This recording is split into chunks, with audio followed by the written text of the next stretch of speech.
Y fue pues algo muy difícil en extremo, tanto que algunas compañeras, los nervios pues le traicionaron y estallaron en un llanto, en una crisis bastante difícil de controlar. Pero es que el momento definitivo estuvo muy cerca. Entonces los paramos, pero las piernas no respondían porque los nervios, ¿no? Entonces te pones totalmente tensa y no puedes caminar.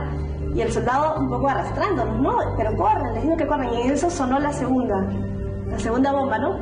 Como un cohete y luego la explosión. Él durmió también en un hueco de zorro. Lo durmieron los soldados, él durmió con los soldados ahí en los huecos de zorro. Y a cada uno, digamos, de nosotros, por parejas o 3 o 4 personas, nos dieron un sitio, un hueco de zorro bajo tierra para dormir ahí. Permanentemente estábamos mojados y dormías mojado y estabas todo el día mojado y el presidente igual con nosotros. Pero yo recuerdo con particular impresión cuando nos cruzamos con el primer soldado muerto que veíamos nosotros ahí. El presidente comentó a un pequeño grupo que estábamos, no más de 2 o 3 personas que estábamos próximos a él. ¿Han visto ustedes esto? No podemos permitir que esto vuelva a suceder. La paz no tiene precio y por la paz cualquier sacrificio se justifica. Y ahí está la gente que cayó. Yo creo que para ellos el homenaje, ¿no? De que no solo tuvieron la valentía física, sino también moral de poder enfrentar una situación en esas condiciones. Quienes estaban en el campo de batalla eran los chicos, los que menos tienen, de repente la gente que uno puede ver muy de lejos aquí, ¿no? En los pueblos jóvenes o en los asentamientos humanos. No va a pelear un chico que vive en Chacaría, que vive en Monterrico, en San Isidro. O sea, esas caras no fueron las que yo vi ahí. Entonces hay que pensar muy bien antes de decir, no, eso no fue innecesario, porque se fueron allá.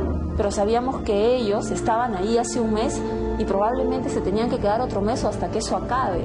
Y que eso era una guerra donde se moría gente de verdad, o sea, no era el simple titular del periódico donde tú veías que derribaron un avión o cayó gente ecuatoriana o cayó gente peruana. No, la guerra eran seres humanos muriéndose. Él, cuando sale de la zona de conflicto, ya él sale convencido y decidido que tiene que firmar la paz con el Ecuador. Y estoy seguro que si el presidente hubiera tenido que hacer ese viaje 1.000.000 de veces, o los que lo acompañamos, lo hubiéramos hecho siempre. Había que agotar todas las posibilidades de diálogo para evitar la irreparable catástrofe de un conflicto generalizado. Y mientras el primer mandatario se arriesgaba a permanecer en la zona de combate, dirigía al mismo tiempo otra batalla no menos reñida y tenaz que tenía lugar a muchos kilómetros de allí, en la mesa de negociaciones. De pronto, al teléfono de Hugo de Sela, negociador de Cancillería peruana que se encontraba en Piura con los representantes de los países garantes, llegaría una noticia que no haría sino agudizar la crisis y generar un momento de gravísima tensión. Una posición muy cercana al emplazamiento donde el presidente acampaba en la frontera había sido blanco de un sostenido ataque por parte de la artillería ecuatoriana. Fue uno de los momentos más dramáticos del conflicto. Mientras el presidente y su comitiva sufrían ese ataque, el canciller Efraín Goldenberg tuvo entonces que enviar un serio mensaje al gobierno del Ecuador. A pesar de la hora, logré hablar con un muy alto funcionario de la Cancillería Argentina y los combinamos para que, en realidad, les pedimos que combinen ellos al gobierno ecuatoriano para suspender ese ataque, amenazándolos con alguna respuesta contundente en caso de que no lo hiciesen. Mientras tanto, las negociaciones no cesaban. Ambos países desplegaban todos sus esfuerzos para impedir una guerra total.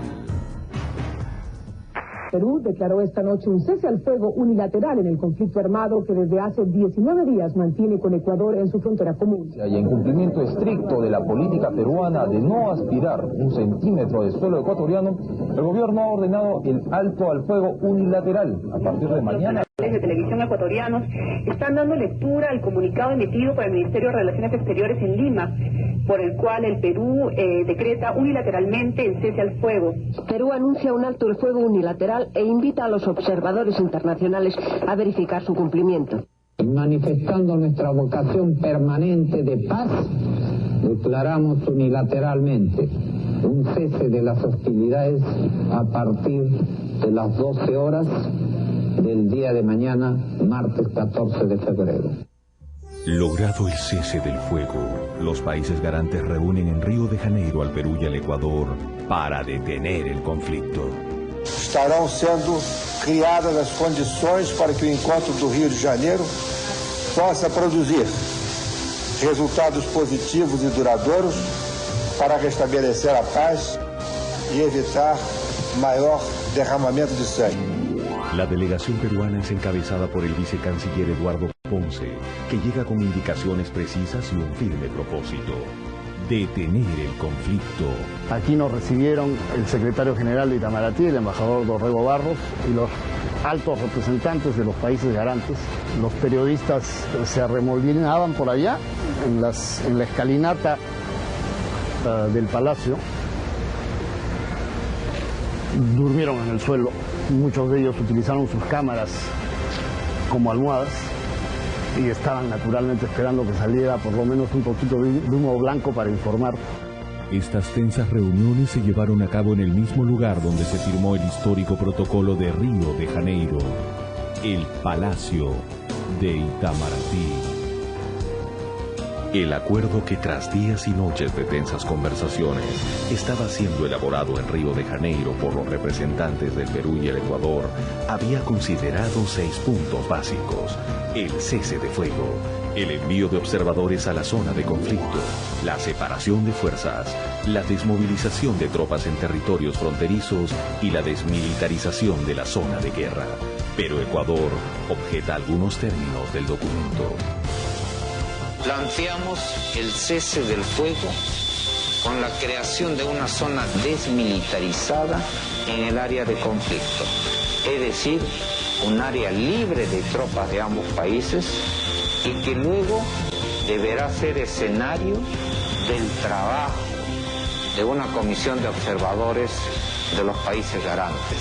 Significa que no habrán tropas ecuatorianas organizadas en territorio peruano. Pero las posiciones del Perú y el Ecuador estaban muy lejos todavía.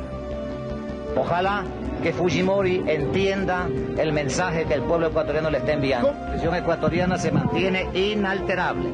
El cese de fuego, si es bien entendido, no puede significar sino el mantenimiento de las posiciones que el Ecuador tuvo soberanamente antes de que se inicien los actos bélicos. No hay otra manera de entenderse. Un paso atrás. El acuerdo que nosotros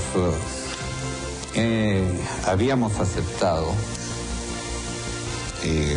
y negociado con los 4 países garantes e incluso con el vicecanciller ecuatoriano, y que estábamos a punto de suscribirlo, consistía básicamente en este concepto: que se separen las fuerzas que están enganchadas en guerra y, a propuesta nuestra y de acuerdo al protocolo de Río, desmilitarizar una cierta zona. Estábamos en la fase final de las conversaciones. Incluso las coordenadas de la zona desmilitarizada ya estaban fijadas. Se me consulta sobre algunos detalles. Cambio de término como declaración por acuerdo, concentración en lugar de repliegue. Les digo que no tengo inconveniente. Siento un gran alivio porque ya estábamos a punto de lograr el alto al fuego. Si todo va conforme a lo planeado, inclusive nosotros empezaremos a retirar barcos, elementos de la Armada, submarinos,